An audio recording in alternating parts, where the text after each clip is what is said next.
Mic check 1 2 1 2. Mic check 1 2 1 2. If anyone in the chat can hear me, just push one.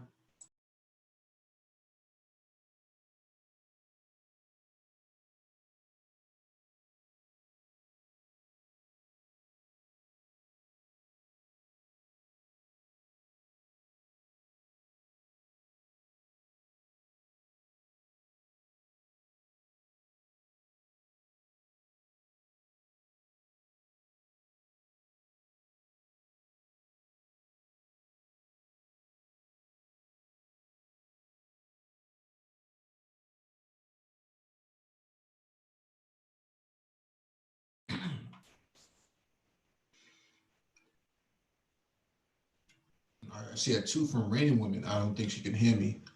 Let me check my mic's volume.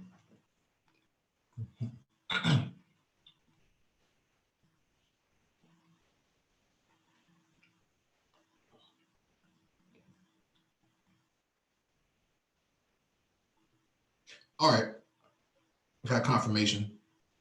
Thank you for the confirmation. Welcome back to the Black Brain Trust. This is episode 443, Space and Technology.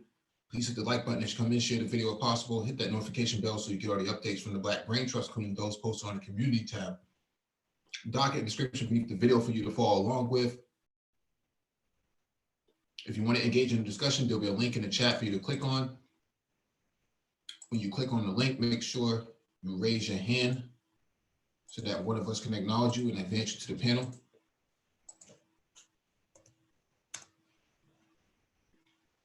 We got 2 thumbs downs already. I find that to be very interesting. I think I know who it is.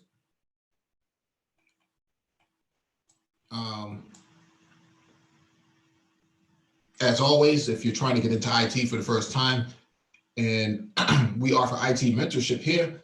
If you're trying to transition from one IT role to another, we do offer IT coaching. If you have a resume that needs to be looked at and have some questions about salary and wages, we do offer advice in that area. If you're in the tri-state area, you're looking for IT contracts, and the Goal 11 does have recs on the table.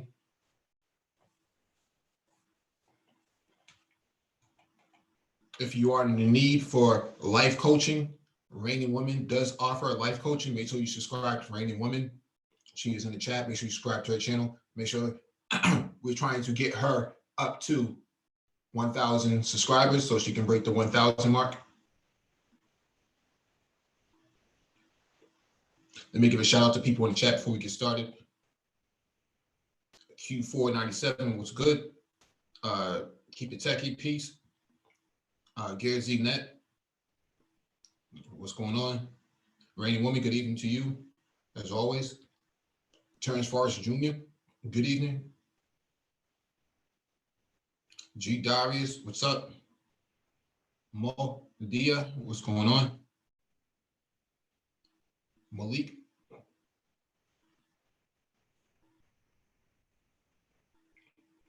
All right, we'll get started.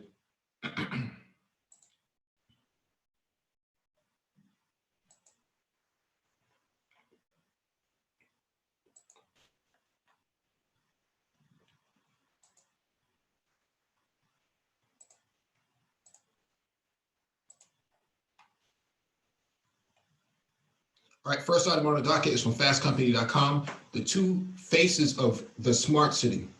For some, surveillance is designed to be a luxury good that makes life more seamless, but for others, it is involuntary, overt, and dangerous.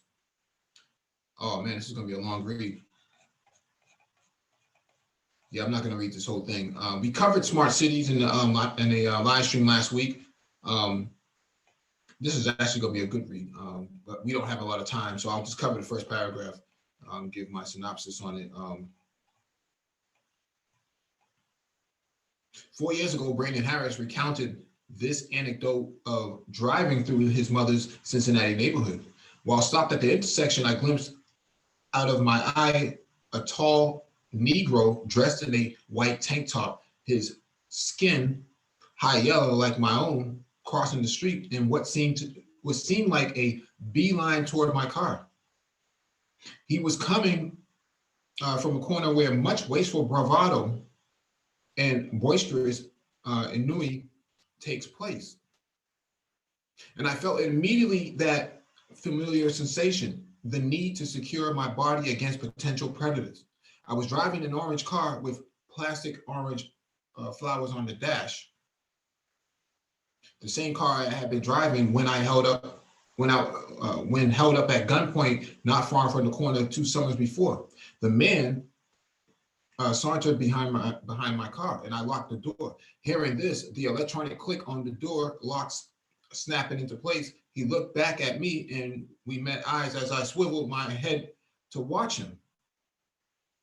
We didn't stop looking at each other the whole time he crossed to the other side of the street. The light turned green, and he said, "I ain't trying to roll up on you, bro." This is an interesting article, man. I'm sad that I can't read this thing. We don't have a whole lot of time. That click sound is familiar to me. I grew up in Detroit in the early 1980s, around the time when car door power locks were becoming standard, and I would assert that for probably any Black man who grew up in any American city at that time, it was common experience to walk down the street and hear that sound, especially at night. Click, click, click. Even during the summer, folks would have their windows down and still lock their doors as I walked by. This performance was not particularly secure, mind you. If my intentions were actually to harm someone sitting in the car, a locked door with an open window is a very ineffective barrier. But the sound perhaps served more as an audible and technological reminder of how I, along with other Black men, were seen by the culture. And it was inescapable. There was no opting out of this form of what we now refer to as security theater. Practices that present the illusion of increasing security or safety, but have no meaningful effect. Digital surveillance has grown exponentially in the last few years, and with it, the scope and scale of security apparatus deployed across urban environments. But does the visibility or invisibility of these technologies elicit performative acts from people at each end of the surveilling gaze? How is one expected to act as the person watching or the person being watched? In the case of the mechanical door lock, the click emboldens a driver, making them feel safer, while at the same time signaling to those outside that the driver is aware of their presence. But the person outside of the car, the effect is quite different. The click signifies that you are seen and indicates that you are perceived as a threat. A seemingly discrete act transforms not only the user of the tech and the person who is targeted by their act, but even the spatial context around it. To better understand the current landscape of digital technologies that watch or track people in some form or another, and how their deployment affects both people and the places they inhabit, we might start to think about how surveillance technology, not only in terms of what it does, but who it is used by, and importantly, who it is used on or against. Consider what we might call luxury surveillance in contrast with imposed surveillance. These categories call attention to those who get to decide how surveillance works for them and who is left little room for choice. Luxury surveillance is expensive, voluntarily, and sleek. Imposed surveillance is involuntarily overt, clunky, and meant to stand out. Compare a fitness tracking technology such as Fitbit and an electronic ankle monitor. The device have many of the same functions. Fitness trackers are a small devices, typically worn on the wrist. They are often equipped with GPS and a microphone and measure a person's location, activity level, and heart rate. Fitbits and their ilk are worn primarily by people interested in tracking their bodily functions and activity in an effort to improve their level of fitness, to optimize their bodies through tracking. With the notable exception of some mandated wellness programs, people typically wear them by choice. Ankle monitors are typically assigned to people who are either awaiting trial or out on parole. The electronic tracking devices are also used in cases where an asylum seeker is waiting sentencing in a deportation case. Sometimes they are equipped with microphones and speakers, or even remote blood alcohol level monitors. Because of the ways that incarceration perpetuates longstanding racist structures, writer and civil rights advocate Michelle Alexandra has called this type of tracking the newest Jim Crow. Ankle monitors are typically compulsory or may be offered as an alternative to traditional incarceration. In many cases, private companies are able to charge individuals exorbitant fees for the use of the devices. The monitors are often bulky and difficult to conceal under a pant leg, a far cry from sleek accessories designed for self-tracking. In the digital age, however, the stratification between surveiller and surveilled, and between those who have and don't have agency over how they are surveilled, is felt beyond the scales of wearable devices. These dynamics are reshaping the social life of entire neighborhoods, communities, and cities. This is actually a good article. I'm going to actually probably go over this another day later on in the week, because this is important. We talked about smart cities last week, but we only talked about the positive sides of technological development. We didn't actually talk about the social impact of it, and this is the opposite side to it. So I think I'll wait another day to actually go over this again.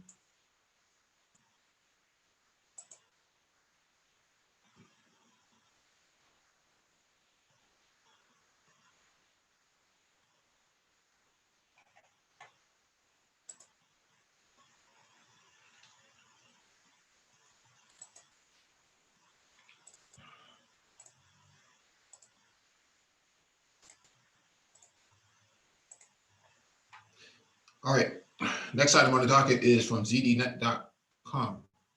IoT Security, your smart devices must have these three features to be secure. Proposed laws from the UK for Internet of Things security mean vendors will need to follow new rules to be considered secure. Let me expand this out. All Internet of Things and consumer smart devices will need to adhere to specific security requirements under new government proposals. The aim of the legislation is to help protect UK citizens and businesses from the threats proposed by cyber criminals increasingly targeting Internet of Things devices. By hacking IoT devices, cyber criminals can build an army of devices which can be used to conduct DDoS or DDoS attacks to take down online services. While poorly secured, IoT devices can also serve as an easy way for hackers to get into networks and other systems across a network. The proposed measures from the Department for Culture, Media and Sports, DCMS, have been developed in conjunction with the UK's National Cybersecurity Centre, NCSC, and come following a consultation period with information security experts, product manufacturers, and retailers, and others. Our new law will hold firms manufacturing and selling internet-connected devices to account and stop hackers threatening people's privacy and safety, said Matt Warman, Minister for Digital and Broadband at DCMS. DCMS.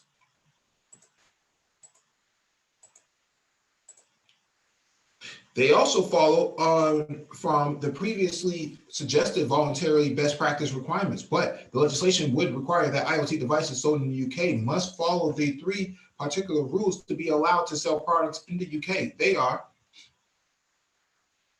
all consumer internet connected device passwords must be unique and not resettable to any universal factory setting. Manufacturers of consumer IoT devices must provide a public point of contact so anyone can report a vulnerability and it will be acted on in a timely manner. Manufacturers of consumer IoT devices must explicitly state the minimum length of time for which the device will receive security updates at the time of sale, at the point of sale, either in store or online. It is currently unclear how these rules will be enforced under any future law. While the government has said that its ambition is to introduce legislation in this area and said this would be done as soon as possible, there is no detail on when this would take place. A DCMS spokesperson told ZDNet that the department will be working with retailers and manufacturers as the proposals move forward. Many connected devices are shipped with simple default passwords, which in many cases can't be changed. While some IoT product manufacturers often lack a means of being contacted to report vulnerabilities, especially if that device is produced on the other side of the world. In addition to this, it's been known for IoT products to suddenly stop receiving support from manufacturers, and by providing an exact length of time that devices will be supported will allow users to think about how secure the product will be in the long term. If products don't follow these rules, the new law proposes that these devices could potentially be banned from sale in the UK. Whilst the UK government has previously encouraged industry to adopt a voluntary approach, it is now clear that decisive action is needed to ensure that strong cybersecurity is built into these products by design, said Warman. Our new law will hold firms manufacturing and selling internet-connected devices to account and stop hackers threatening people's privacy and safety. It will mean robust security standards are built in from the design stage and not bolted on as an afterthought, he added. Smart technology is increasingly central to the way we live our lives. So the development of this legislation to ensure that we are better protected is hugely welcome, said Nicola Hudson, Policy and Communication Director at the NCSC. It will give shoppers increased peace of mind that the technology they are bringing into their homes is safe, and that issues such as preset passwords and sudden discontinuation of security updates are a thing of the past. So I agree with this. As someone who works in cybersecurity, I definitely agree with this. I think what needs to be taken into consideration is that if any of these devices are holding sensitive information or PII, they must be compliant with state regulations within their locality, right? So we have California Online Privacy Act. We also have or California Consumer Privacy Act, and then we have New York, Massachusetts, New Jersey. All three of these states together have a GDPR-like sort of regulation around data security. And so if these IoT devices are being produced and shipped out in the market and they're able to leak sensitive information, PII, personally identifiable information, those devices are non-compliant and they should be removed, or the company should be fined for allowing a product that they sold to leak information outside of the consumer's control. Because the consumer can't write security around it, right? The security has to be applied from the manufacturer itself. You can't assume the consumer is going to put a firewall around an IoT device. In fact, the firewall is not going to protect them anyways. It has to be coded in to the product itself. We got to keep it techie on the pin. What's going on? What's up, Mike V? What's happening? No, bro. Yeah, so I totally agree with this article. The UK is ahead of the curve when it comes to these type of policies that need to be changed. Excuse me, but yeah, I mean something like that I think will be great in the US. As far as just making sure the products that go out, adhere to some type of privacy standard as well as a security standard. So, I mean, UK has always been ahead of the curve. That's all I can say. Well, you do have California Consumer Privacy Act. Oh, yeah. Right. Every state has their own, or most states, especially the blue states, have their own sort of data privacy regulation in place. The problem is there's no federal standard in place, right? There's no federal body that can impose these sort of standards. So everybody needs to adopt their own framework from a state perspective. But what's happening, in my concern, is that you have all these little IoT devices being pumped out of China and Southeast Asia being shipped over here, and you add your credentials to it, all of this intrusive sort of questions they ask, what's your location? What's this? What's that? What do you drink? What do you smoke?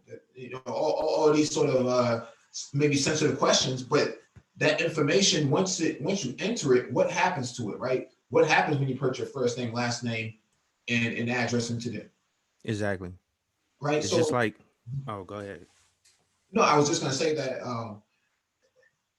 once that information gets coded up in there, bad guys look at that, they just siphon that out and say, "Give me that," and they're gone. So it's of no use to the to the consumer if they can't protect themselves because they don't have any control over the device. Well, I also don't want to go into this, but I'll bring it up Mhm. slightly. Um, I think our government, uh, kind of profits, or not really profits, but uses those vulnerabilities for their own uh, privacy stuff, like what the NSA does. And I don't want to go too deep into it because they have contracts with Google. Well, not contracts, but whatever you want to call it, with Google, or agreement with Google to get information from them, on the citizens. So I don't want to go down that road, you know what I'm saying? But No, you're talking about backdoor exploitation. yeah, But yeah, the whole the thing privacy is, issues. yeah, the thing is, yes and no, right? So government does, obviously, from a national security standpoint, they probably do want a backdoor into it. But if it's having security by design, then they probably won't get it, right? So Apple has been reluctant about turning over passwords or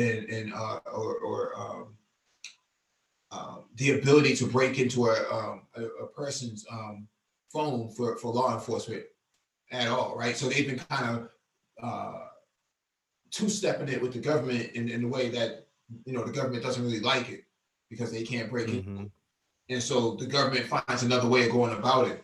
But that's what I'm saying. Like Apple has actually done a very good job at securing the device so that even if the government does want it, they're just not going to get access to it. IoT devices should be designed in the same way, where that's the way that it should be, right? Right now, this is the wild, wild west, right? You have state regulation, but then you have device manufacturers not following a regulatory standard because they don't have to right now. Um, and and so what happens here is, you plug that sort of device into your network, and that stuff starts sending stuff back to China. You're screwed. Um, there needs to be like a UL label on the outside of a device that says it has met these sort of security standards to be sold here in the United States or to be sold in this state. And if it doesn't have it, then what happens here is that's not going to be put on our shelves, or that's not going to be shipped to this state. See, once California, New York, Massachusetts, those places start pushing this sort of rejection of technology, like, no, you're not putting this loose device onto our shelves to sell to people. It'd be the equivalent of trying to sell a car without airbags, without anti-lock brakes, without seat belts and things like that. Things of that nature. You can never sell a car like that, but you can actually sell an IoT device like that. That's going to be just as dangerous by leaking out all this information that allows your identity to be compromised. So that's my concern. Yeah, and I get that. It's just it's similar to, well, that would kind of kill the little guy, in my opinion. Because the little guy, meaning these small companies that's creating all these IoT devices. Apple, has been around for years, a $1 billion company. They can afford to invest in security, and plus it's in their best interest to, because people want that nostalgia feel from having a iOS device. But all these smaller, like, companies that are providing these IoT devices, I mean, they can't really afford to you know hire security analysts and stuff to come in and build a bunch of stuff around. But I get what you're saying. I'm agreeing with you, but I don't know. I think that would kill, like, a lot of smaller companies. Not Do you necessarily. see what I'm saying? Not necessarily. I get what you're saying, but not necessarily, right? Because Okay. um, the state, the sort of compliance that they would have to adhere to would be the same across the board. So Apple makes sure that the Apple Watch, for that matter, or the Apple Home Pod, I don't know what they call it, their version of Google Home. Yeah, I got you. I know what you're talking Those about. things, Alexa or something. I mean, yeah, not Alexa. their Whatever. Siri. Siri. Yeah. Their version of that has been designed from the ground up to be secure. So there's nothing that they're actually spending any money on. They're actually following that compliance, right? So they're following the compliance. You don't really need a security analyst for that, right? So when in cybersecurity, when we bring on a vendor or something like that, we have what we call vendor risk assessment. And so we just have a dozen, 2 dozen questions and standards that the vendor has to actually answer. And if the vendor answers no on any of those questions, then we have to go back and then reassess. Okay, so why haven't you done this, or why haven't you done that? Why aren't you complying with this? Okay, well, if you're not going to comply with this, then you can't connect to our network, right? So that's the sort of standards that need to be put in place for IoT. That's not going to actually break them, to break the smaller companies. That's actually going to force them to have maybe longer life cycles, because they have to design it from Jump Street to be secure, rather than we're going to wait until the product is designed and then we'll release a patch update to secure it. No, that's not good enough, because once the sensitive information is on there, once the PII is on there, it's already vulnerable. Okay, that makes sense. I mean, I get you. Yeah, because it doesn't stop, you know, if you look at the auto industry, it doesn't stop. It didn't stop Toyota or Honda from producing cars when they had to be compliant. Because when they first brought their cars here in 1970s, the Americans used to call them Japanese beer cans, because they would crush up so easily in an accident. Then once they became compliant with the U.S. Regulation standards for safety, then it became a game changer. So they messed up the first time, but they got it right the second time around, and they've been cruising ever since. While American cars have been falling, to the wayside, right? Those cars, before you even get in the accident, they're already on the side of the road. All right, let me get to this next item on the docket. This one is from Thurrott.com. Google has 3 new digital health experiments. It's going to be interesting. Google launched an interesting new project last year called Digital Health Experiments. The project included interesting digital health apps that are meant to help you use your phone less and focus on the real world more. At the time, Google launched 5 apps in total under the Digital Health Experiments project. Today, Google is launching 3 new apps as part of the Digital Health Experiments project. The first of those apps is Screen Stopwatch, which is literally a live wallpaper and stopwatch that tells you how much time you spend on your phone each day. It's almost like an endless reminder to get off your phone every time you unlock it. The next step, activity bubbles, takes that into the next level and makes it more visually appealing. It creates a new bubble every time you unlock your phone. And the longer you stay on your phone, the bigger it gets. Throughout the day, you start having more bubbles on your wallpaper showing your phone usage each day. And last but not least, there's envelope. It's almost like the big brother to Google's paper phone experiment. Interesting. You print out a file, fold it to turn it to an envelope, and put your phone inside it.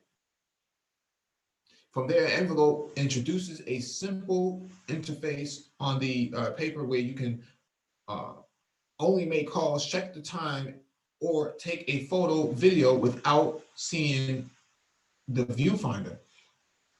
It's definitely an interesting app, but probably requires way too much effort to actually be actually useful on a daily basis. Yeah, I'm not really feeling that. The thing is, Josh, you work in IT, so I know you probably know, but I have to open up my phone probably 2 dozen times a day just to log into a system, because I have Google Off or Okta or Duo Push. you know, Yeah, me too. Yeah. so I'm always going to be in my phone. And that's just the nature of how I you know, my daily responsibilities involve me using my phone to get into my systems.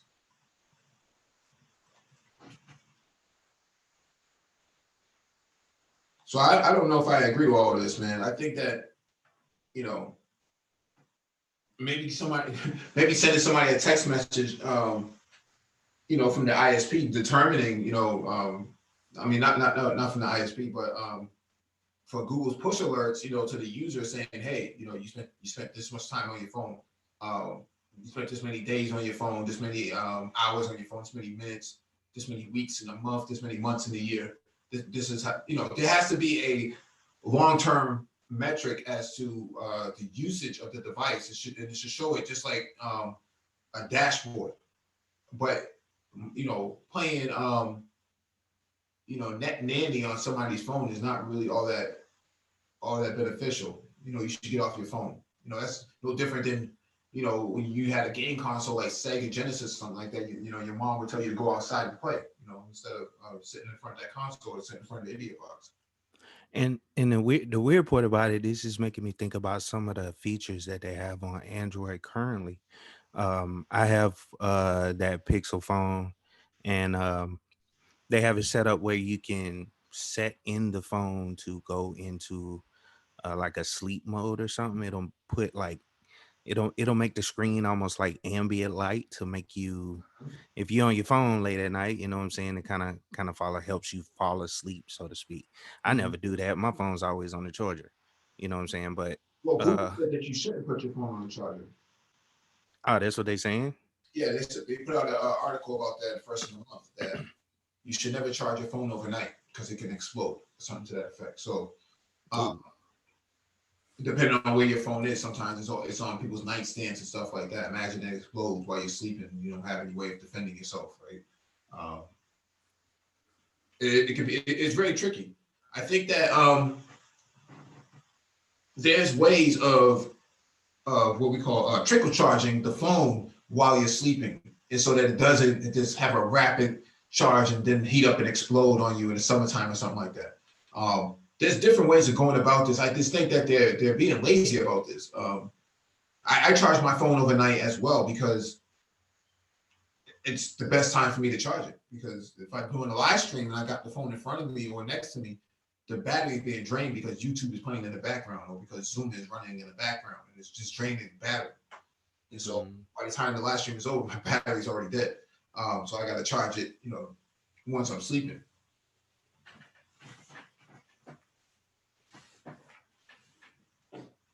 Yeah. So I don't know, man.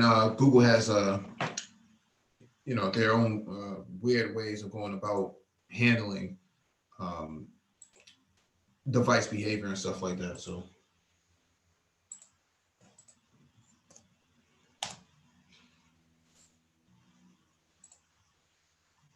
all right, let me jump to this next item on the docket.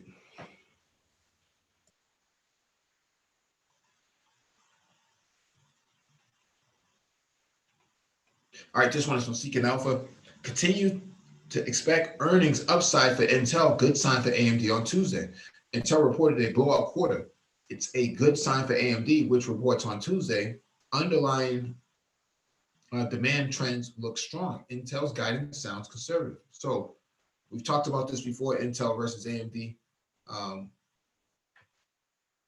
Intel reported strong earnings on Thursday. The company talked about strong cloud and PC trends.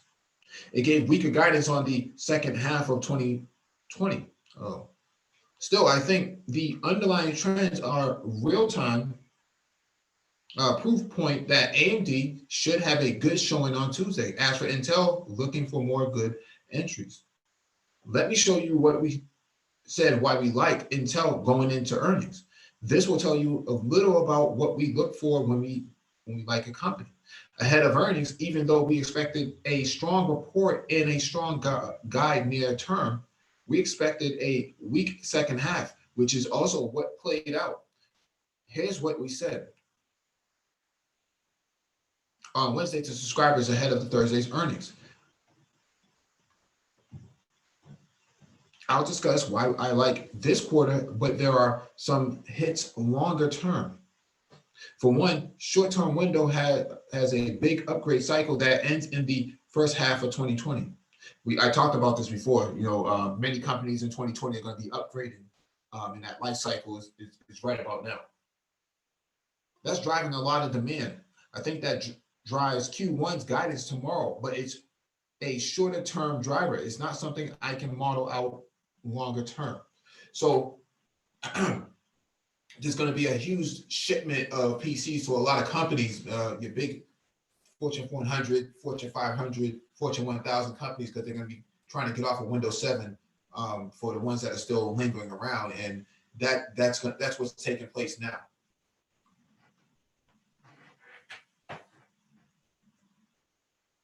That proved correct. They blew away the street numbers for Q4 and the guide for Q1. In fact, instead of our $18 billion, the company gave a guide of $19 billion for Q1. So that's good plus positive for Intel.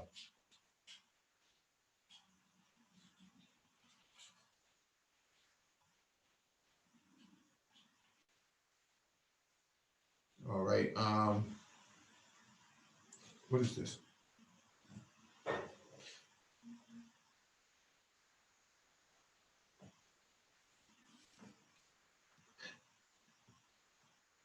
Yep. Sorry, I'm not going to get into all of this, but we know that AMD is doing very well. We covered this last week. I'll just read this caption real quick. We recently had a bullet preview on AMD. I've seen many people think that Intel is doing well. That's got to take share back from AMD. I don't think that's correct. I see a lot of people looking at market share. In my career, I've never really looked at market share. I focus on bottom up, company specific analysis. If the underlying market trend is picking up for specific reasons, that should benefit each player. I think market share potential in TAM is a good longer term data point. I'm more shorter term looking at next 2 quarters and next year or so. In tech, a rising tide lifts all ships. That's where we are right now. They're right about this because everybody's upgrading and AMD is at the forefront. All our computers at work are actually AMD based computers now, no longer Intel. If cloud and PC both slow in the second half for Intel, I believe that will be a negative for AMD. But for now, AMD's earnings upcoming report on Tuesday, a strong cloud and a strong PC market bode well. Yeah, can't say I disagree with this.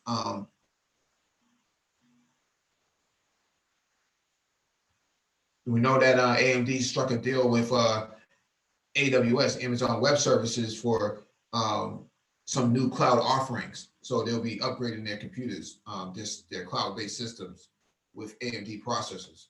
So that's always a good sign.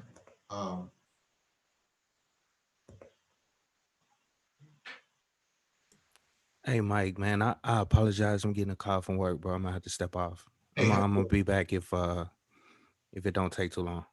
All right, bro. Have a good one. All right.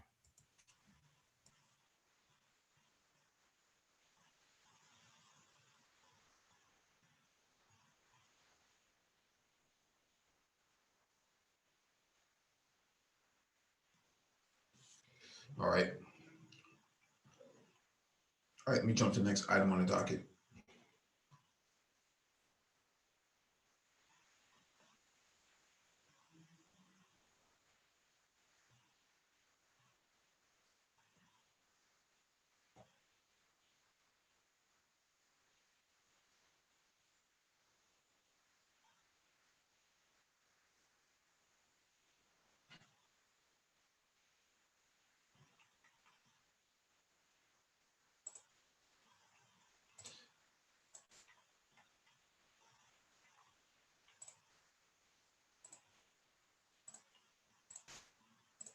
All right. Let me get to this next item on the docket from Giz China. First look at the design of the Samsung Galaxy Note 20. This should be interesting. Samsung began this year with the announcement of 2 smartphones, one of which was the Galaxy Note 10 Lite. Its older brother made is his debut in August last year, and it will probably find a successor in the last summer month of 2020. There is still a lot of time before the premiere, but the first forecasts about what the Galaxy Note 20 will look like have already appeared. Once again, the well-known leak provider at ICE Universe distinguished himself, which on its Twitter page published the alleged design of the body of the future flagship. In general, everything is predictable and expected. Given that this year Samsung unified the appearance of its smartphones, the Galaxy Note 20 should largely repeat the features of the Galaxy S20 with a rectangular block of main cameras. What is this stupid?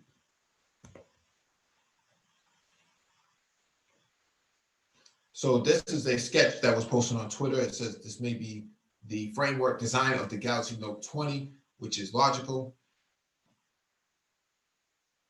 True, we have no information on how the design of the front will be. In addition, it seems that the control keys are on the left side, while the Galaxy S20 has them on the right side. The fingerprint sensor will clearly be integrated into the display. The USB Type-C connector and stylus compartment are at the bottom. There is no information about the technical part of the Samsung Galaxy Note 20, but it is not difficult to assume that they will install an a Exynos 990 or a Snapdragon 865 chip with a minimum of 8 gigabytes of RAM and a battery with a capacity of at least 4,500 milliamps, with support for fast charging, and the screen will be dynamic AMOLED with a resolution of Quad HD Plus and a refresh rate of 120 hertz. That's actually pretty major. It is worth mentioning that recently the company has been rolling out the stable One UI 2.0 update for the unlocked variants of the Galaxy Note 10 and Note 10 Plus all over the world. It brings a ton of improvements along with Samsung's One UI 2.0. So I think that Samsung does this every year. They have a new Galaxy Note, so my understanding is that this is going to be 5G going in. They're not going to waste any games or play any games with this new Galaxy Note. This is the biggest feature on it is going to be 5G. There's only so many ways you can design a smartphone now. They all have the same rectangular glass. They all have, the same sort of authentication features, biometric authentication features. And the camera is really the only thing that's really different. They have higher resolutions and different modes, but very rarely do I see anybody determine their purchase on whether or not the camera has more megapixels or anything like that, more specs in the camera for that matter. I think the new Huawei is supposed to have like 100 megapixels for their camera. So I don't know. There's only so many different ways you can design the phone now.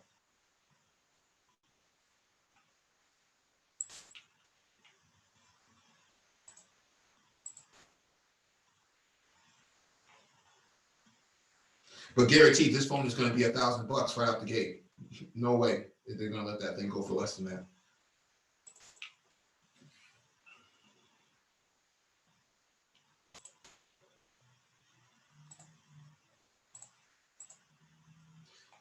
All right, this one is from Engadget.com.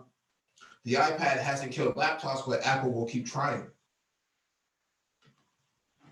After 10 years, Apple is still fully devoted to the device it sees as the future of computing.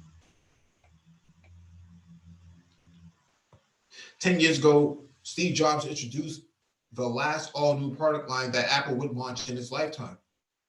Initially, the iPad was mocked for its name and described as a giant iPod Touch, but it caught on quickly with the public and inspired a host of copycat devices, none of which had the same impact as the iPad. It also had a device that Apple put has put both its technological and marketing weight behind since day one. iPad is our most advanced technology and a magical and revolutionary device at an unbelievable price, Jobs said when introducing it on January 27th, 2010. We believe that iPad is the perfect expression of the future of personal computing. Current CEO Tim Cook said at a 2016 event unveiling the 9.7-inch iPad Pro. Hell, even Jobs even described something that sounded like an iPad all the way back in 1983. What we want to do is we want to put an incredibly great computer in a book that you can carry around with you that you can learn how to use in 20 minutes. He said at the 1983 International Design Conference in Aspen. Apple's bullishness on the iPad has continued unabated. Even as sales dropped off after peaking at 26 million during the 2013 holiday shopping season, the years since have been Apple experiment with a variety of screen sizes, features, and price points in an effort to jumpstart interest. But while sales eventually leveled off, the iPad generates the last revenue of any Apple product line. Over the past 5 years, Apple's services and wearables accessories divisions have exploded, while the iPad has basically stayed flat. But the $4.6 billion in iPad revenue Apple earned last quarter, as well as Apple's own insistence on the iPad as the future of computing, is enough to suggest that the device is here to stay. From the jump, Apple used the iPad to introduce important new technology, something that has continued over the last decade. It's easy to forget now, but the first Apple designed A series processor was the A4, which was used in the first iPad and soon brought over to the iPhone 4.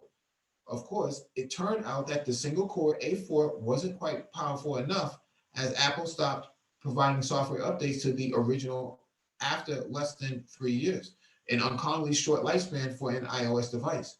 As someone who owned a first generation iPad, I can attest that the iOS 5 upgrade in the fall of 2011 nearly brought the tablet to its knees.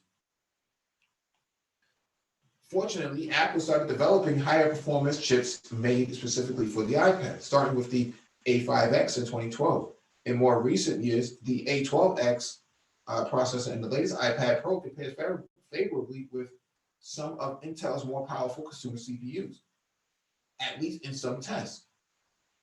It's not easy to do direct comparisons, but it's undeniable that Apple has done some serious innovating to make such powerful processors run without fans in a small enclosure while still maintaining strong battery life.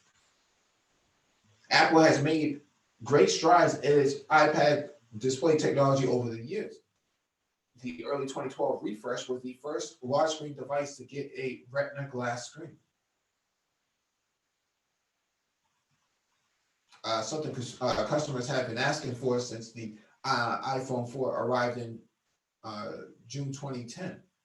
Later that year, Apple brought a display of the same caliber to the Mac too, but it worked on the iPad first. A few years later, the 9.7-inch iPad Pro was Apple's first device with the so-called True Tone display.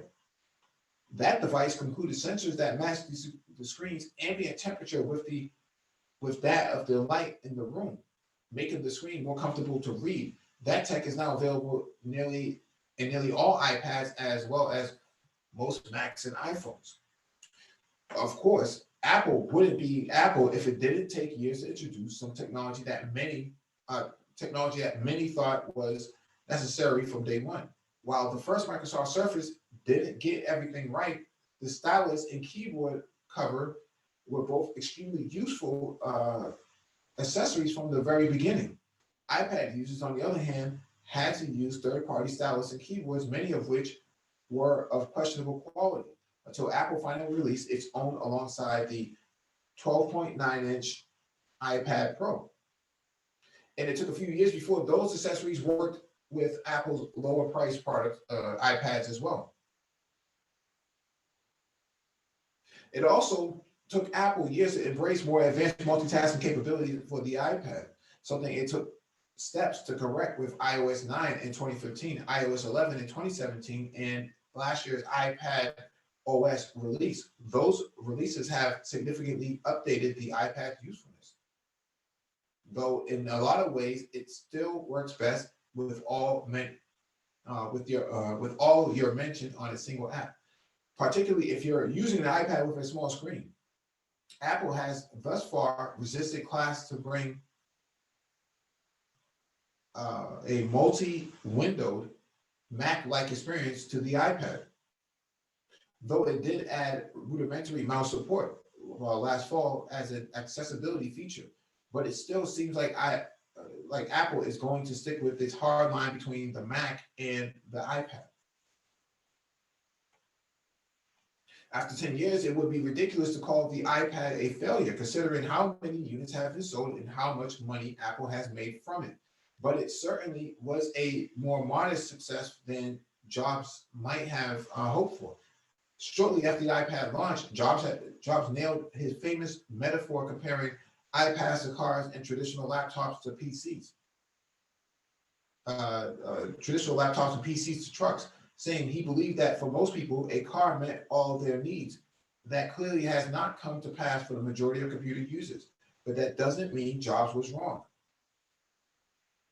He just might have bet on the wrong device. Plenty of people out there are content to use their smartphones as their main computer these days, rather than picking up an iPad. But for those people, when the times come that they want something with a bigger screen that works with a real keyboard, an iPad could be the logical next step. Not everyone will feel that way, but Apple has never been about pure sales volume. As long as the iPad keeps making money and customers are happy, Apple will keep selling it. This is very true. This is very true. Although what I just did there. My position is that if the iPad is supposed to replace or kill laptops for that matter, that would mean they will be cannibalizing their MacBooks as well. I was aching that the iPad today, at least the Pro, is similar to that of the iBook, with the G3 processor in there.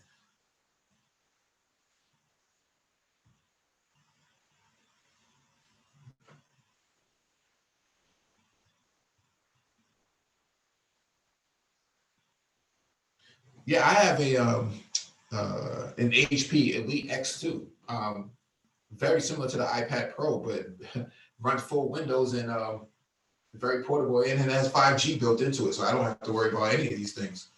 And has a detachable keyboard. It comes with a pen. It's 10 times more powerful. I can run 10 different powerful apps on it, and it doesn't even slow down. I don't think you could do that with the iPad or the iPad Pro. It's just not there. It doesn't have the same functionality. Powerful, yes, but powerful only within its own right. It's not really a threat to this thing. In fact, I would say that the iPad Pro is too little too late. If the iPad Pro had came out when it first came out, before the first generation, that would be different. Because they can elevate from there, they can scale from there, but they can't scale now because if they scale any further, it will cannibalize, MacBook sales, and they know that.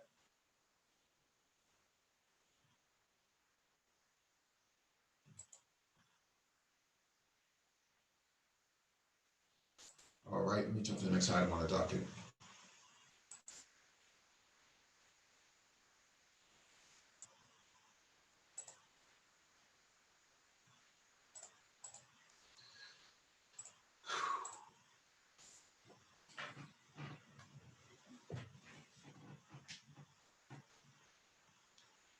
All right, this is from Reuters.com. Waymo to test autonomous trucks, vans in Texas and New Mexico. Waymo, the self-driving unit of Alphabet Incorporated, said on Thursday it will start testing autonomous trucks and vans in Texas and New Mexico this week. The company will be using its minivan Chrysler Pacifica in long-haul trucks in the two states, it said here in a tweet. Waymo, considered a leader in the global race to deploy autonomous vehicles, earlier this month said its vehicles had covered more than 20 million miles on public roads since its creation in 2009. This is interesting. I'm not from that, that southwest region, but I'd be interested to see how this all plays out for them. I mean, they use traditional style vehicles, but at the same time, had they had to build a vehicle from the ground up, they would probably get 10 times more efficiency because they don't have to worry about, you know, traditional engines and seats and stuff like that. I can imagine what a vehicle, a truck for logistics would look like without the traditional cab um, that you see in the picture, like a driver's seat, passenger seat, mirrors, and all that stuff. You really don't need that big of a cab. You can actually just power the trailer itself, and it won't matter. The trailer would have obviously steering functionality on the front and the rear because it needs to make wide turns. But you would never need a cab. I mean, who would need that? You would just need trailers that actually have electric motors on the wheels itself and the batteries embedded into the trailer itself. You don't really need a cab to pull anything. The trailer should push itself around or pull itself around for that matter. That's going to be very interesting. I wish Ty City was on here. He could probably speak more to what's going on.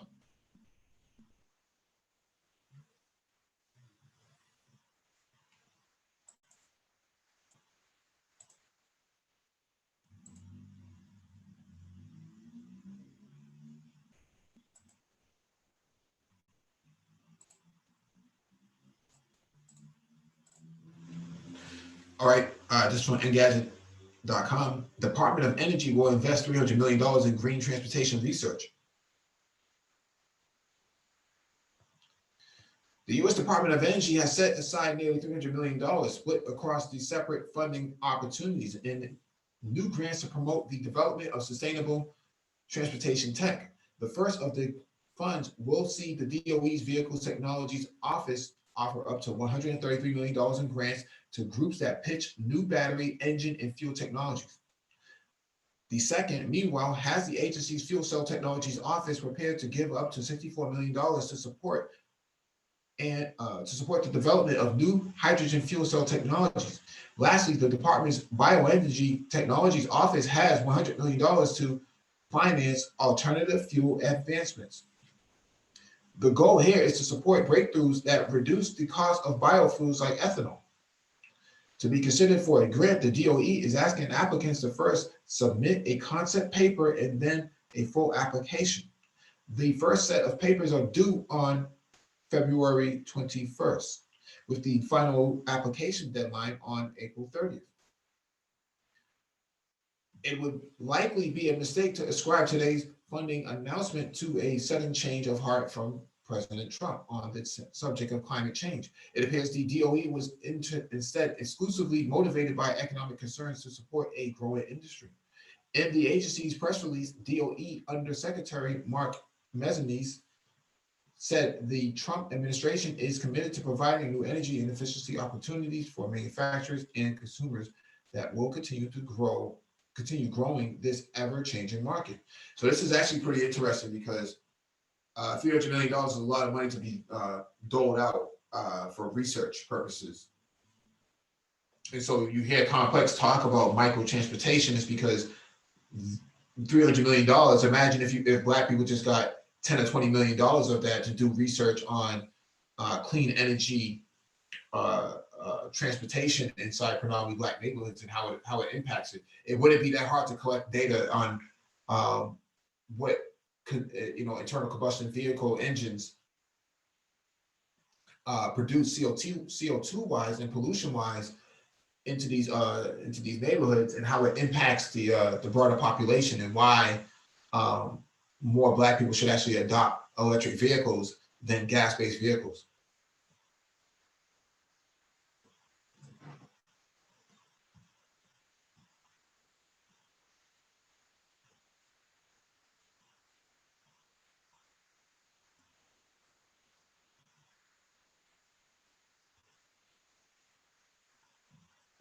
All right, we get to the next item on the docket.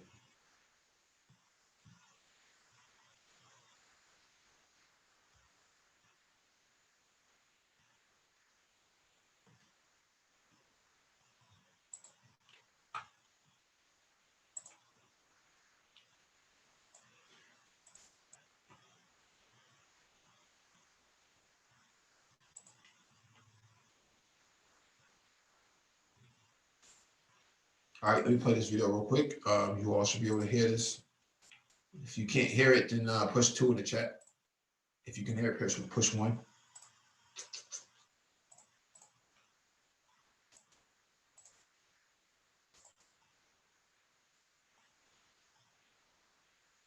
And has brought together comics, gamers, and animators for the past 8 years to showcase stories that promote African culture. More people are making animation now. More people are doing comics now. It's awesome. It's a big one. All right, this is from TRT World. Startups and Legos creates African superheroes. So this is going to be interesting. They have their own sort of African Marvel comics coming out. Big deal. So Lagos Comic Con has been able to discover new talents. People that come to Lagos Comic Con, they see what's possible, and then they go back and they start their company. The entrepreneurship mindset just kicks in and they want to start something of their own. African superheroes have been growing in popularity in recent years. Comic Republic, founded in 2013, has created dozens of Nigerian characters who have found a large audience. We're picking names and cultures to name things like planets, spaceships, whole cultures, whole races of people are named after African ideologies. And we have, the way the people are dressed, we make sure that, even though it's futuristic, has a lot of Africanness in their clothes. The comics are free to download online, and most of their readers are in the US and the UK. Funding comes from advertising and spin-off projects. A few companies have also commissioned comics for their products. They have also partnered with several NGOs to create awareness around public health. We tell people that we're not an African comic company. We're a comic company that happens to be African. And that's because even though we're telling stories about superheroes from the African perspective, we're telling an international story about people who are there and have the capacity to do good. And we're big on diversity, and we're doing it from the African perspective, Nigeria to be particular. Many of the Comic Republic's characters are women. The illustrators say this is because they want to accurately reflect the society they live in. Lagos has too many stories. You could just walk down the street and something could happen just like that. And Lagos is always active. It's like a living, breathing organism on its own. In a time where superhero franchises are extremely lucrative, African illustrators say they are hoping their audience will grow internationally, and one of their heroes will be the next to capture the world's imagination. Philip Owera, TRT World.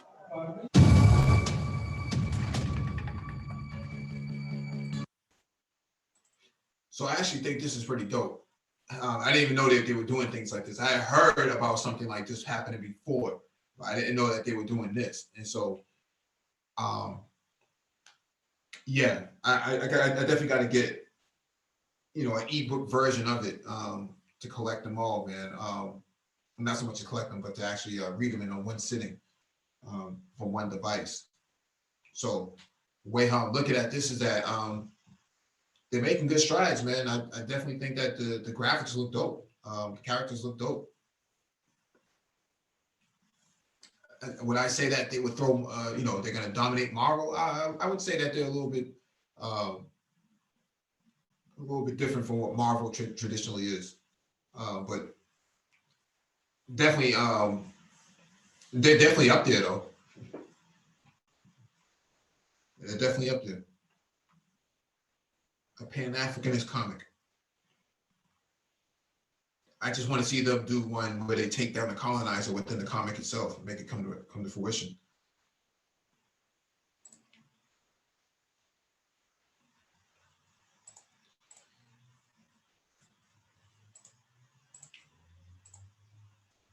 All right, this one is from disruptafrica.com. Maturing startups give Kenya tech space a welcome funding boost. Let me expand this out.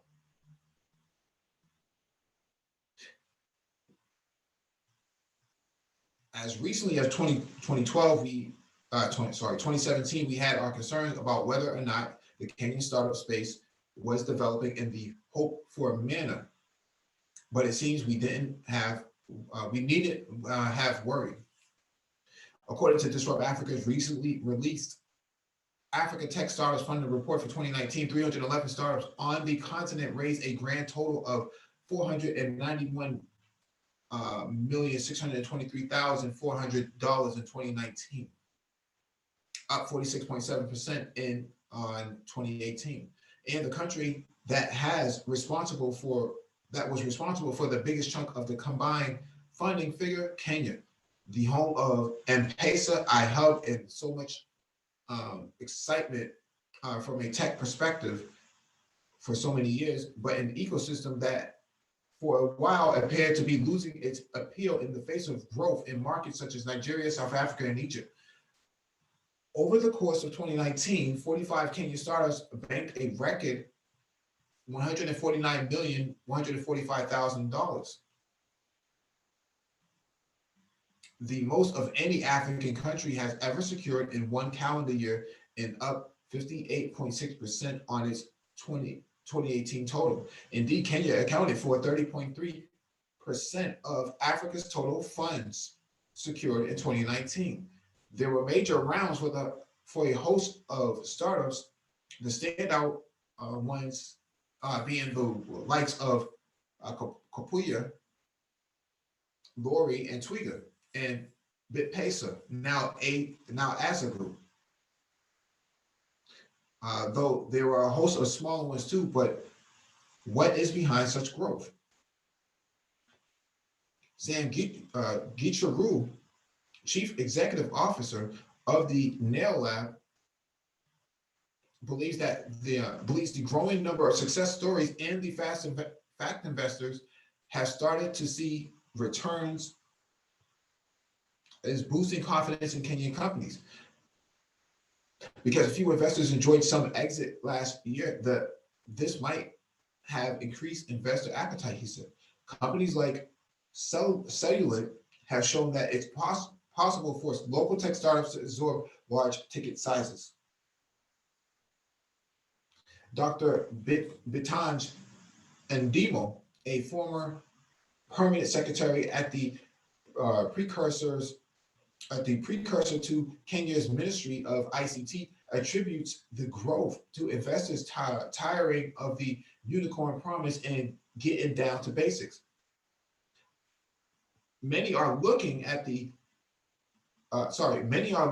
what the fourth industrial revolution technologies can do, especially in agriculture.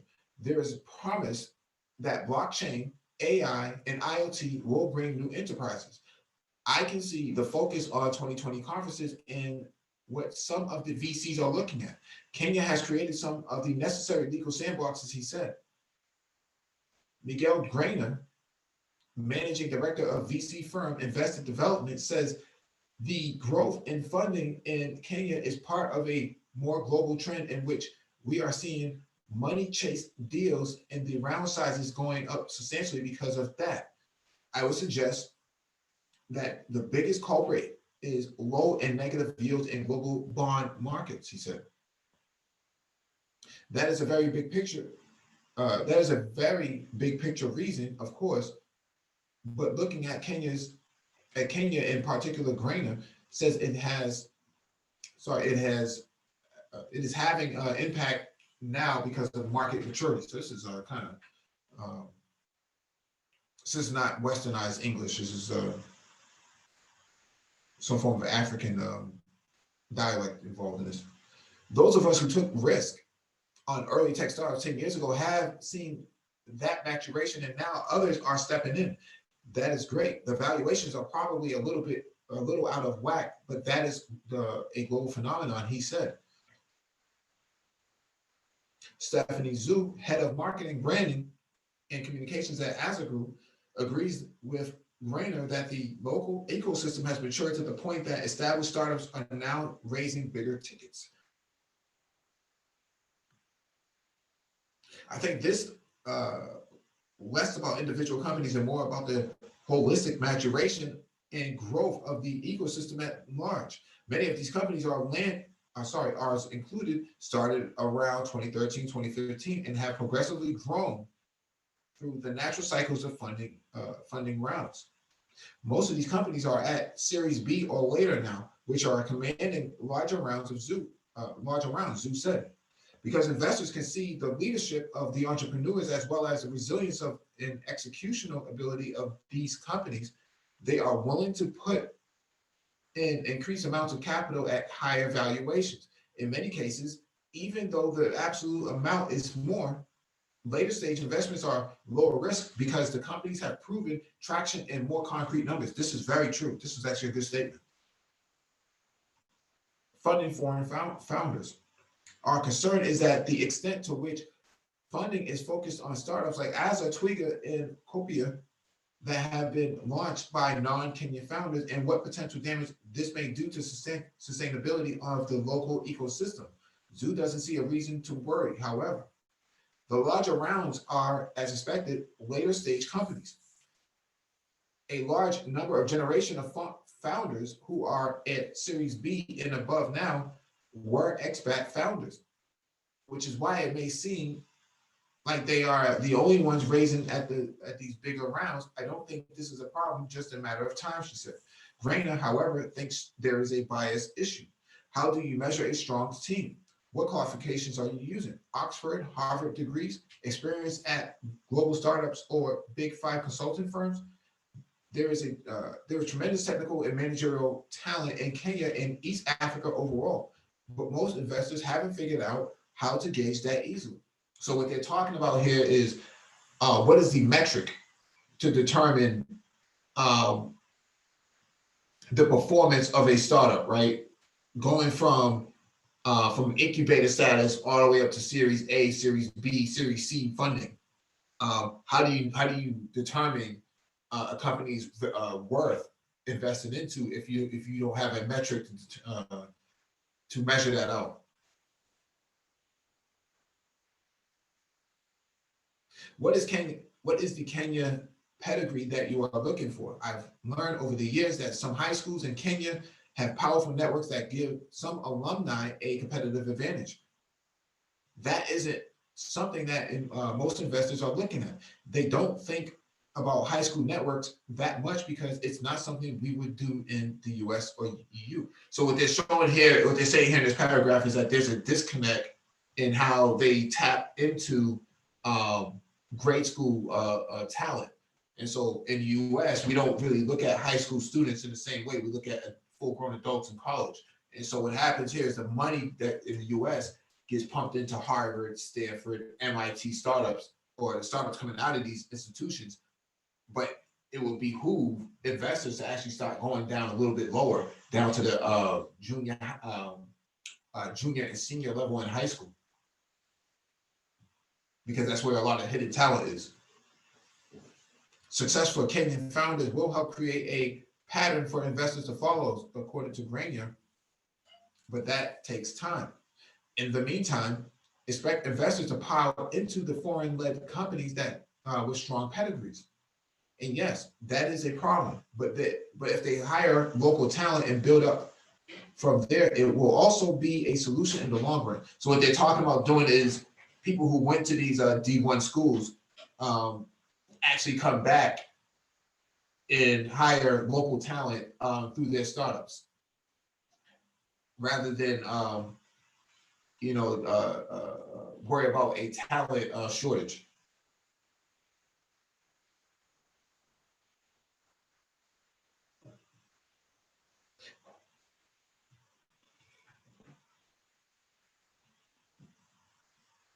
VCs are beginning to be aware that in the past they have funded even poorer ideas of non-Kenyans. Non-Kenyan startups are often good in presentation. They spend money on marketing themselves to look better, and their pitches are often top-notch. This, however, will not continue forever. Local startups are closing the gap, he said. Kenya may have a bumper year funding-wise, but the fact that most of the investment was secured by a small handful of established business suggests more work needs to be done to grow the ecosystem as a whole. Angel and seed capital is still sorely lacking. For all the growth capital that is moving in, there are not enough investors willing to take the seed stage risk and really build out the local ecosystem. It's likely there will be a boom bust cycle unless that changes, said Grainer. This view is shared by Adam Grunwald, CEO of recruitment startup Link, which raised some funding of its own in 2019. The increase in total VC investment is largely driven by number of big ticket investments as opposed to a major increase in the number of companies getting funded each year, he said, a view that is confirmed by Disrupt Africa's data. Other than this, Kenya and other countries in Africa are largely seen as risky and unproven markets for venture capital. It is still a very nascent industry in comparison with the VC markets in other parts of the world, and with that comes a lot of inefficiencies, misaligned expectations, and frustrations. This is very true because Africa's market is very premature right now, or very early in its maturation stages. It's at the beginning. It's at the Netscape stages of the 90s. Grunwald thinks this will change as time goes by. However, each year that goes by where investors see meaningful growth and no major macroeconomic or security issues helps to build confidence and therefore larger investment numbers, he said. These larger investment numbers were certainly in evidence in Kenya in 2019, but the question now is how soon the funding effect can trickle down to seed stage. Kenyan founded startups, a process that would truly mean the country's startup ecosystem had come of age. Yeah, that takes time. That takes time. None of this should actually come overnight, but there's still a lot of hidden talent there that westernized VCs don't seem to really get because they don't go to school as long as, at least on the continent, in comparison to what goes on in the West. In the West, we have 12, K through 12, over there, their high school is like 3 years and our high school is 4 years.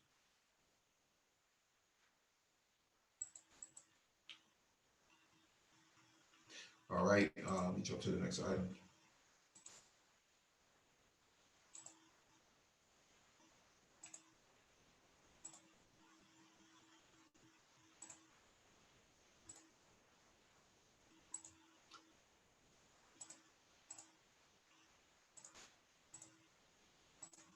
All right, push one if you can hear all of this as it plays. In South Africa could drastically change how deliveries are done on the continent.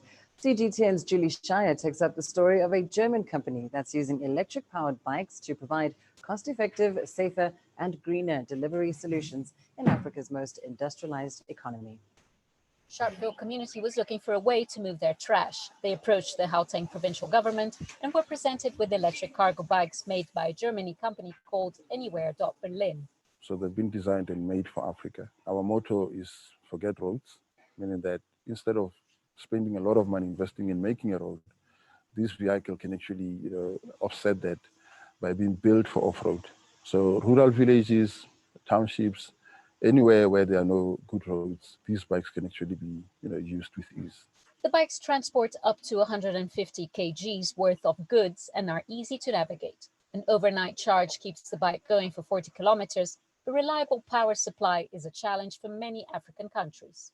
They are, however, cheaper to maintain than combustion vehicles, especially for smaller businesses. There's one guy who's actually a vendor. So he's selling some apples or vegetables. He doesn't have to store them anywhere.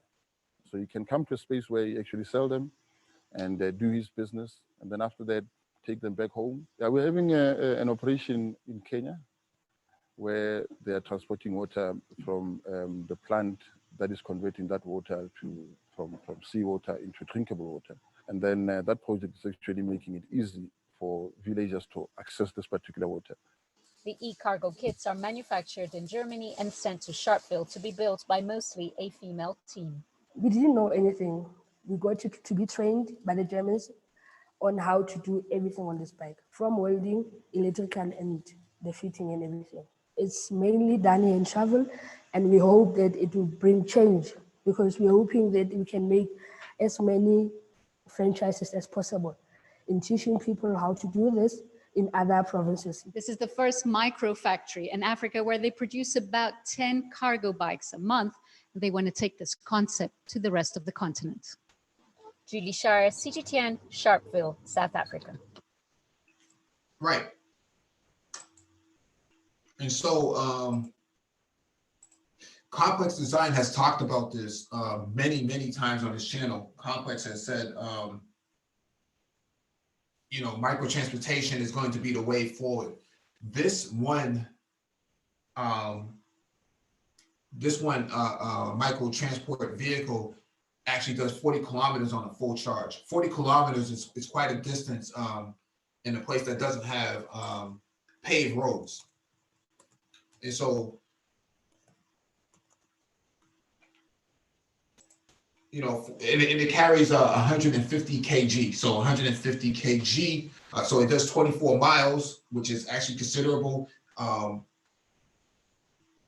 can go through the whole entire Boston twice on just one charge.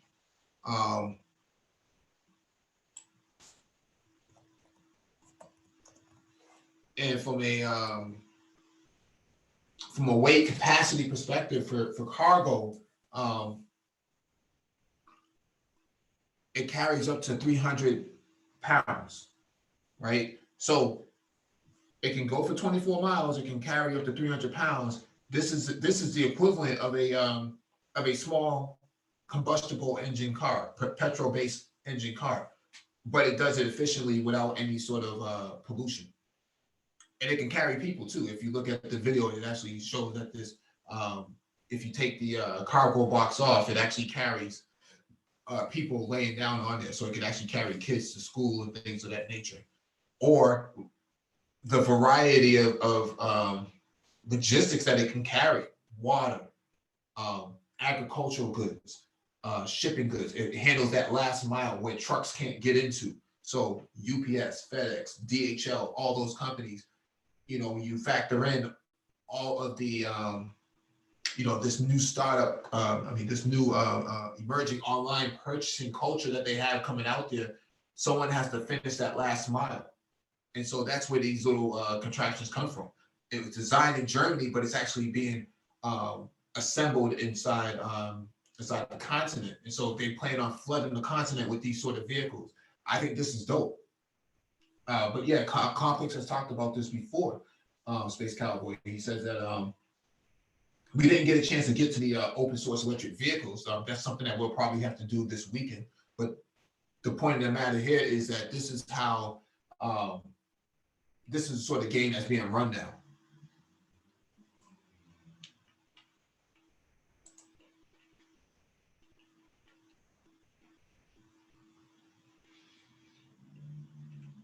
All right.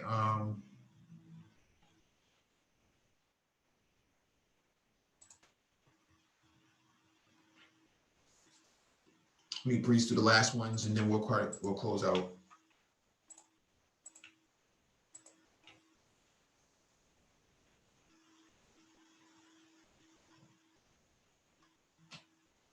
Yeah, engineering cannabis is right in the chat. All right, this is from Engadget.com. DirecTV satellite is at risk of explosion due to battery issues. I know people have talked about this before. Let me expand this out. Read a couple of paragraphs.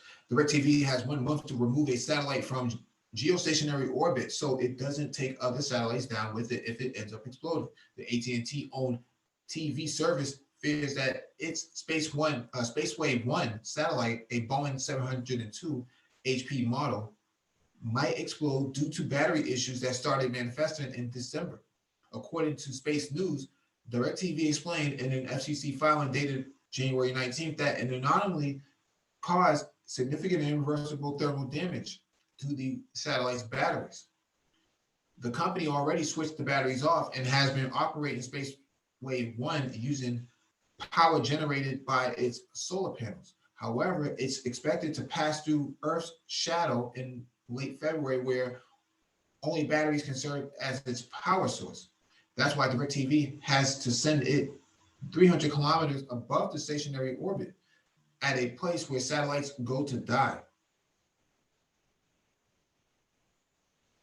before February 25th. The risk of catastrophic battery failure makes it urgent that Spaceway 1 be fully deorbited and decommissioned prior to the February 25th start of eclipse season. The company said in a statement, companies are required to dump their satellites' remaining fuel before decommissioning them to reduce the risk of explosion. But DirecTV asked the FCC for a waiver because it doesn't have enough time to do so.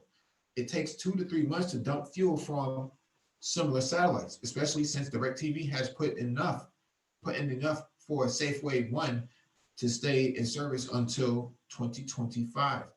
That said, it'll at least be in graveyard orbit if it doesn't end up exploding, instead of a geostationary orbit where most telecommunications are. This is interesting. But this is a viable market because now you're saying I need like a spaceship dump truck that could actually capture the satellite, put it inside the back of its cargo bay, dragging it back into Earth, and just bring it down in a safer manner.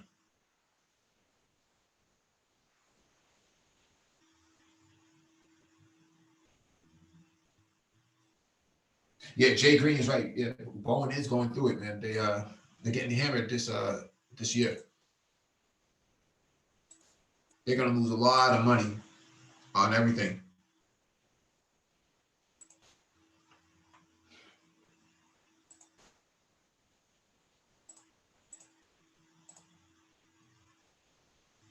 All right, this is from space.com. To find intelligent alien life, humans may need to start thinking like an extraterrestrial.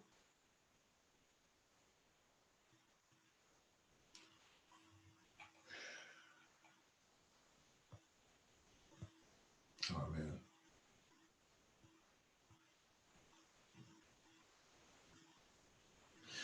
Our hunt for aliens has a potentially fatal flaw.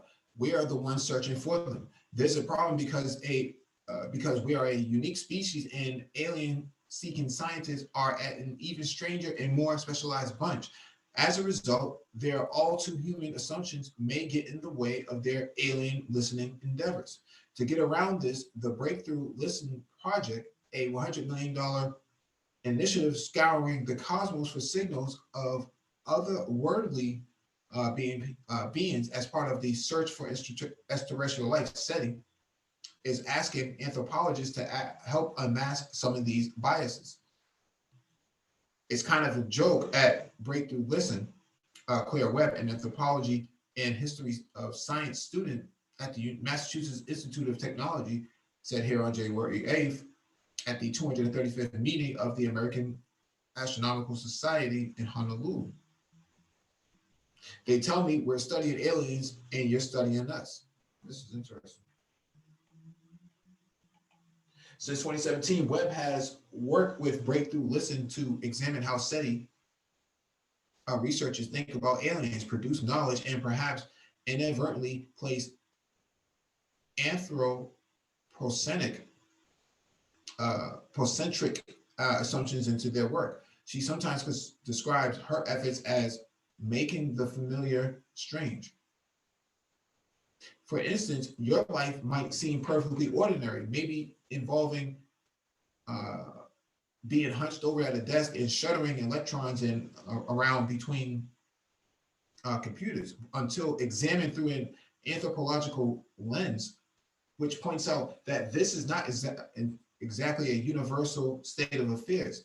At the conference, Webb presented a poster looking at how Breakthrough Listen scientists use artificial intelligence to sift through large data sets to try to uncover potential techno signatures or indicators of technology or tool use by alien organisms. Researchers who use AI tend to dissolve human handicraft in the machines they build, Webb told Live Science. They attribute a lot of agency to those machines. I find that somewhat problematic and at the worst untrue. And the AI is trained by human beings who present it with the types of signals they think an intelligent alien might produce. In doing so, they predispose their algorithm to certain biases. It can be incredibly difficult to recognize such thinking and overcome its limitations, Webb said. And so they're making a very good point, because AI has been known to be racist, or embedded with racism, because it's coming from people who are racist itself. And so they have this sort of negative bias and implemented in the algorithm itself. And the same thing is actually damaging their ability to find extraterrestrial life, because they're thinking like humans and not like aliens. And so they have to think outside the box.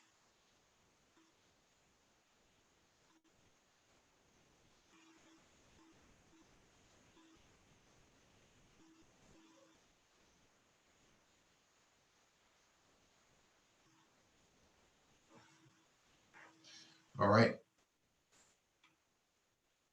We jump to the next item on the docket.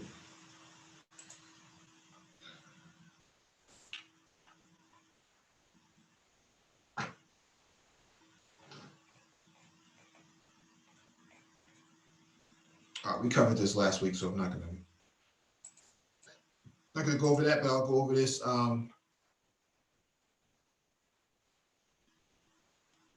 Last item on the docket before we close out.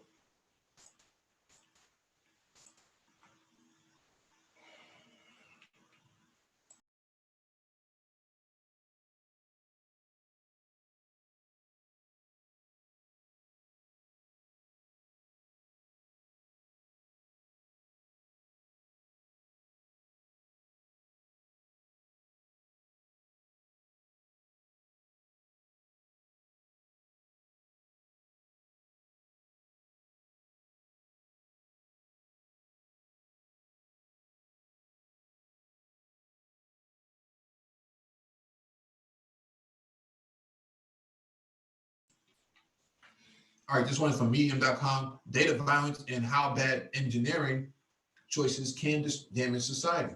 Cultural harms can go well beyond search results, which can be bad news for vulnerable communities.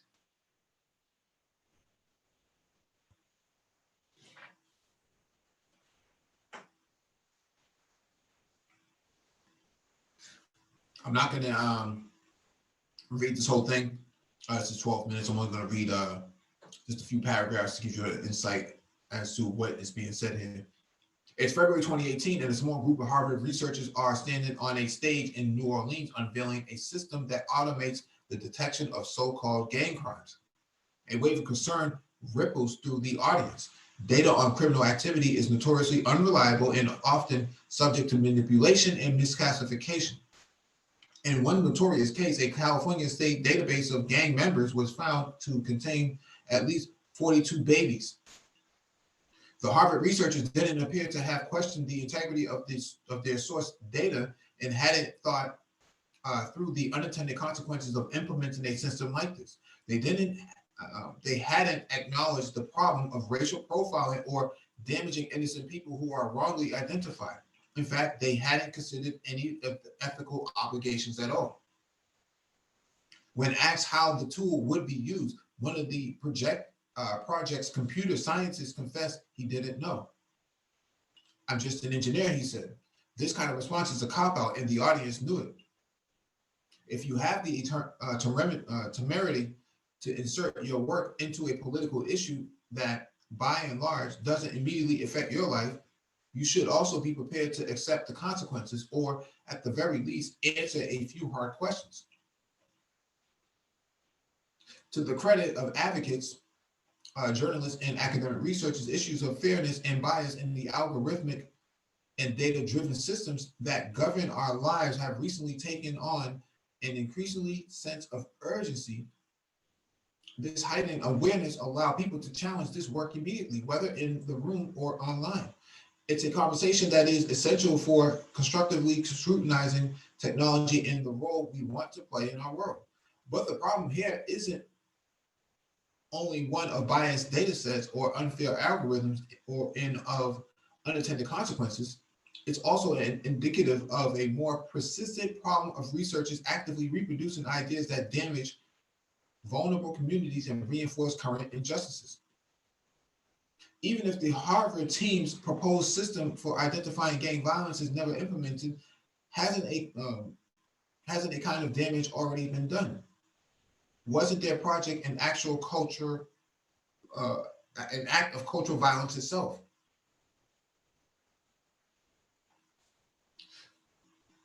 Is data violence really a common problem? In 2015, a Black developer in New York discovered that Google's algorithmic photo recognition software had tagged pictures of him and his friend as gorillas. The same year, Facebook auto-suspended Native Americans for using their real names, and in 2016, facial recognition was found to struggle to read Black faces.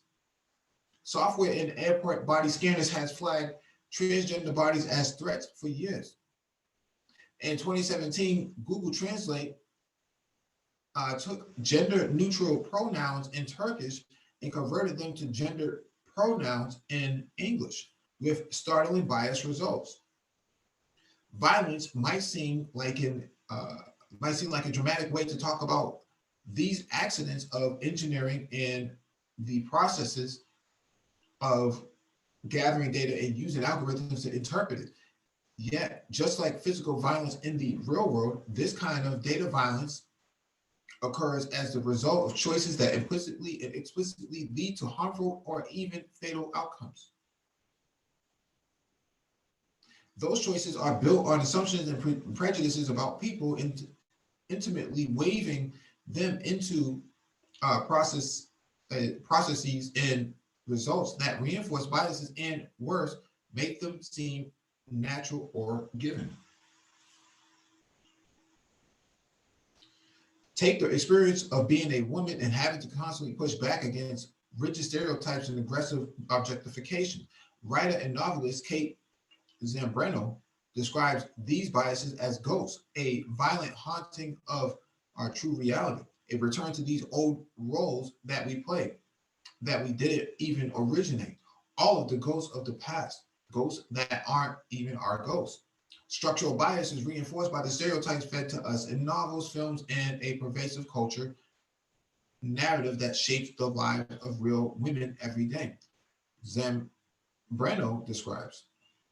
This extends to data and automated systems that now mediate our lives as well. Our viewing and shopping habits, our health and fitness tracking, our financial information all conspire to create a data double of ourselves and produce about us by third parties and standing in for us on data-driven systems and platforms.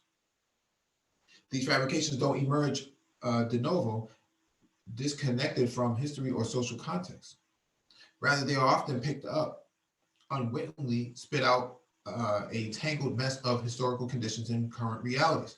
Search engines are a prime example of how data and algorithms can conspire to amplify racist and sexist biases. The academic Sophia Umoja Noble, through these messy entanglements, into sharp relief in her book, Algorithms of Repression. Google search, she explains, has a history of offering up pages of porn for women from particular racial and ethnic groups, and especially Black women. Google have also served up ads for criminal background checks alongside search results for African American sounding names, as former Federal Trade Commission CTO Latanya Sweeney discovered. These search engine results for women whose identities are already maligned in the media, such as Black women and girls, only further debase and erode efforts for social and political and economic recognition and justice, Noble says. These kind of cultural harms go well beyond search results. Sociologist Rena Bivens has shown how gender categories employed by platforms like Facebook can implicit symbolic violences against transgender and non-binary users in the ways that may never be made obvious to users. This is yet another cultural aggression. enabled by the language we use, the media we create, and the products and services we build.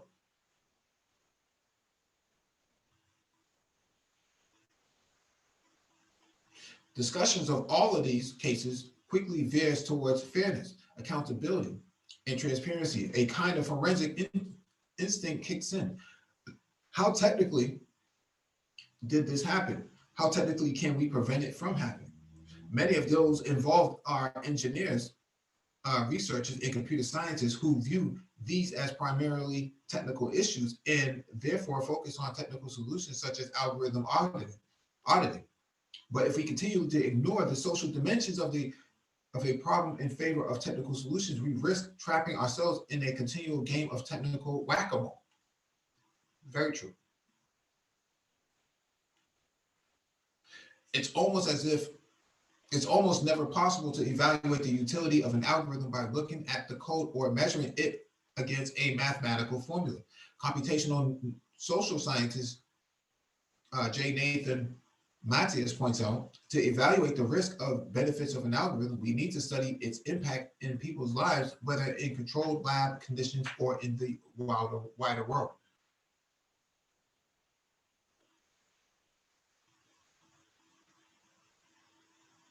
A lot of discussion of how to deal with data and discrimination has focused on the legal framework of U.S. anti-discrimination laws. In many cases, this framing is useful. We know that despite promises to the contrary, the increasing use of big data and algorithmic systems by government and corporations is worsening inequality and decreasing social and economic opportunity for the most vulnerable people in society.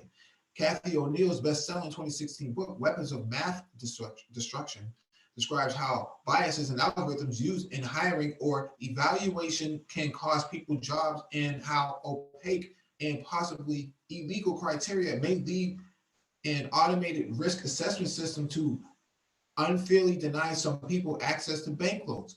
So we talked about this over last weekend about convicted felons in IT.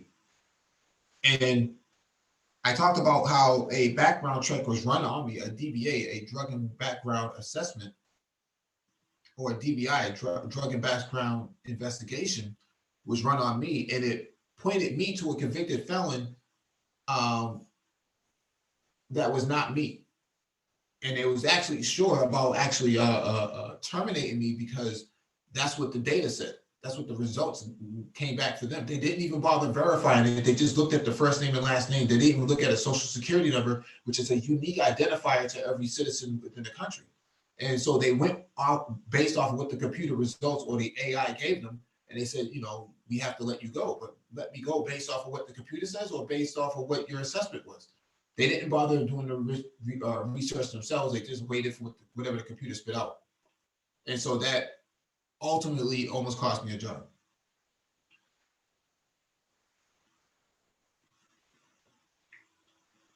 Yet U.S. laws has significant shortcomings when it comes to discrimination because it tends to focus on individual bad actors that act in discriminatory ways while failing to account for the structural conditions that maintain inequalities.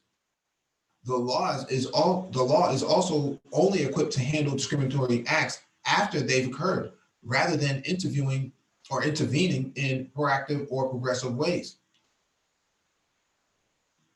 And in the real world, discrimination is more often the result, not the cause, of stubborn stereotypes and pernicious social biases that permeate everything underwriting our senses of self and others. Lost opportunities, that job or that bank loan, are the end result of a larger social and cultural process that U.S. anti-discrimination law isn't really designed to address or prevent.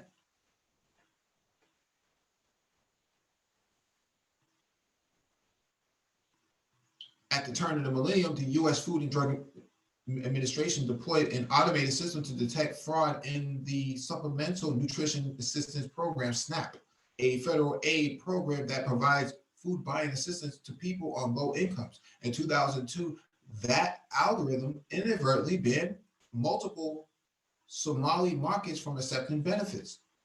The system apparently had not been designed to culturally accommodate the food buying patterns of this particular immigrant community. It flagged consecutive bulk purchases as fraudulent rather than acknowledge the local practice of negotiating bulk orders of things that like rice and milk, rice and meat in advance, and then sharing rides to the store with other families to pick up the prepaid orders. One of the shop owners struggling to keep his market open as a result of this seemingly faceless decision remarked at the time, people keep coming in here and saying, what should I do now? Beyond the obvious harm of some Somali communities being denied access to their local food markets, the ban also reinforced harmful cultural stereotypes about immigrants, the welfare system, and fraud. It did so whether the system or its designers meant to or not.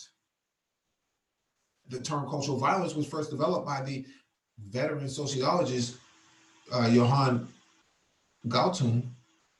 Cultural violence makes direct and structural violence look even feel right, at least not wrong, he wrote in 1990.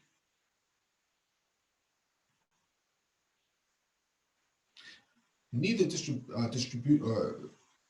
distributional nor representative forms of harm can survive without a cultural backdrop that enables them.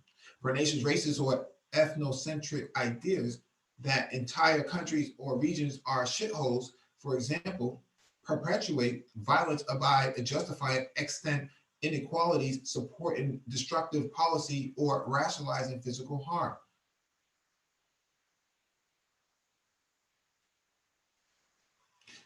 And that is the crime we commit when, as researchers and engineers and data scientists, we fail to think not only about the consequences of our work, but also our assumptions, our categories, and our position relative to the subjects of the data that we work with.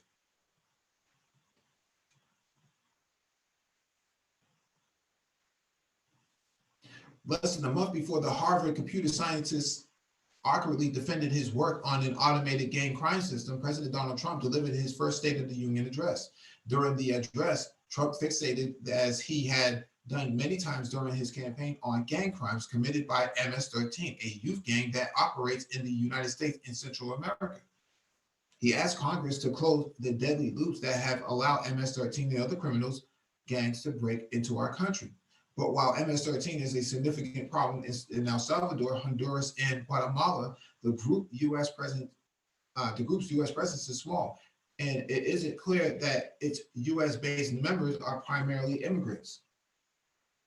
Trump has repeatedly used the group to incite fear among his audience, exploiting a small number of gruesome crimes to drum up support for his sweeping anti-immigration policies. These policies have already produced chaotic travel bans, led to increased raids by immigration and customs enforcement ICE officers, and left dreamers in legislative limbo. By comparison, the 2020 U.S. decennial census seems far less sensational and an unlikely target for anti-immigrant sentiment. A vital tool for government and democracy, the census determines how seats in the House of Representatives are distributed and how hundreds of billions of dollars in federal funds will be allocated to key public services. Yet the census has always been a lightning rod for political interests, wrote the distinguished history professor Margot Anderson in her 1988 book, The American Census. Issues of race and region, growth and decline, equity and justice have been fought out in census politics over the centuries. The 2020 census is no exception. In late 2017, Jeff Sessions' Justice Department wrote to the Census Bureau pushing for an additional question regarding citizenship, claiming it wants to aid in the enforcement of the Voting Rights Act. Numerous stakeholders, from civil rights groups to state attorney generals, have decried the request, rightfully pointing out that a citizenship question is likely to depress response rates among Latinx, and other groups, especially given the current administration's rhetoric and policies. Despite the pushback and despite the fact that adding a question to a survey instrument without thoroughly studying its possible impact is just plain bad science. Commerce Secretary Wilbur Ross overruled Census Bureau officials in late March and confirmed that the citizenship question will be added. As a result, stakeholders fear the 2020 census will have fewer responses and therefore less representation from an already politically vulnerable group. And this was the backdrop against the Harvard researchers chose to present their work.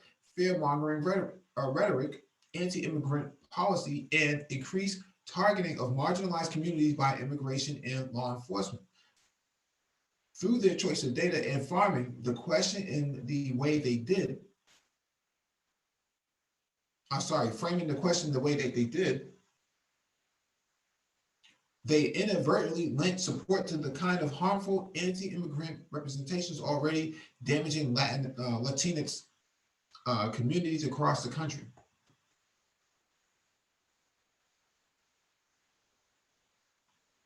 So how can we fix this? Where should we start repairing these systems and culture that produces them? As scholar Virginia Eubanks, author of the book Automating Inequality, captures it. If there is to be an alternative, we must build it purposefully, brick by brick and bite by bite. Some researchers and technologists are understandably calling for more holistic thinking about the kinds of systems and tools that are being built. The academic Kate Crawford, who specializes in the social impact of data systems, asked audiences, what kind of world do we want to live in? Princeton computer scientist Arvind Narayan argues it's not enough to ask if code executes correctly. We also need to ask if it makes society better or worse. The sentiment is a good one. We should certainly work to make the world better for lots of people and not just a few. This this kind of call to action risks hollowness if it doesn't focus on those people being hurt by discriminatory systems. As author Mandy Hank noted, our subjects aren't some amorphous day. Instead, our discussions need to be grounded in the political and cultural context that make these people vulnerable or marginalized in the first place. Others have suggested that both the collection of the data and the design of the data-driven systems must become more transparent, which will help ensure that everything is fair and representative. There are certainly cases where data sheets for AI or more robust peer review might be a good idea, but imagining ethical paths forward for research, big data, and algorithms means going beyond technocratic solutions. We have to work much harder to exercise patience, empathy, and humility in how we conceive of the lives and experiences of our data subjects.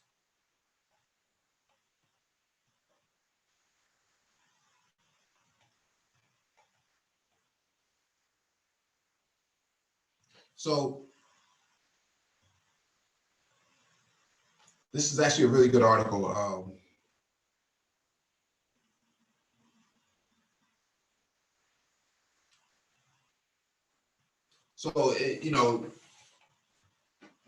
We talk about,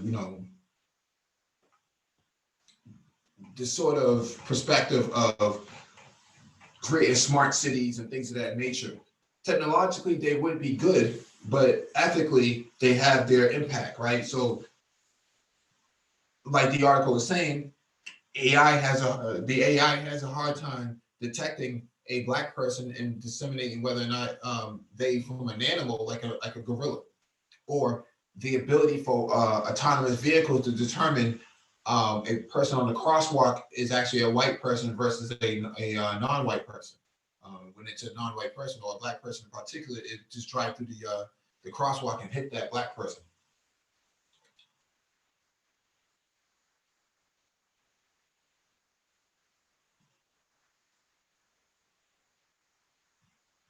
And so same thing with credit cards. There's this magical black box that you're not supposed to have any sort of insight into, but it determines whether or not you have access to something that the same application that a white person submits does not get rejected, even though you both have the same sort of work history and so on and so forth.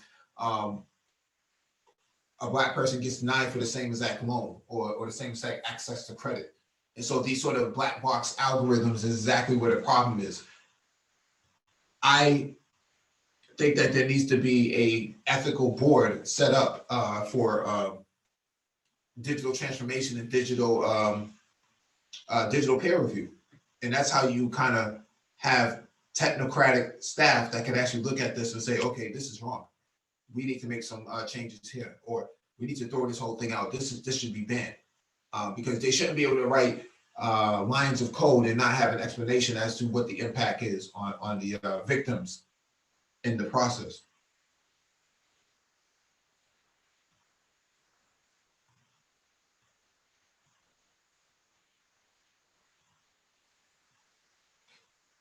All right.